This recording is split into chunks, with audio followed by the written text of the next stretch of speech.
এটা হচ্ছে বসার জায়গা ছোট ছোট করে। সো সাথে পারভেজ আছে। পারভেজ, তোমার কেমন লাগলো বলো তো ভিডিওটা? অসাম লাগছে। এই স্টেডিয়াম কেমন লাগলো সবকিছু দেখে? অসাধারণ না? ভালো স্টেডিয়াম আমি আগে কখনো দেখিনি। জাস্ট ওয়াও, এক কথায় ওয়াও ওয়াও ওয়াও ওয়াও। আপনাদেরকে যদি এটা দেখাই, দেখেন যে ইলেকট্রিক বোর্ডগুলো থাকে, এগুলোর মাধ্যমে বিজ্ঞাপন থেকে শুরু করে এভরিথিং সব কিছুই হবে। সো এটাকেও ব্যবহার করেছে। এটা হচ্ছে ভিআইপি গ্যালারিগুলো। এখানে হচ্ছে এই যে ভিআইপি গ্যালারি। হ্যাঁ, এখানে আজকে খেলার প্র্যাকটিস চলতেছে। যারা বাস্কেটবল খেলছেন তারা এখানে আছেন বসে।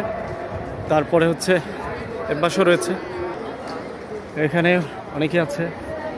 বাস্কেটবল বের হয়ে যাচ্ছি।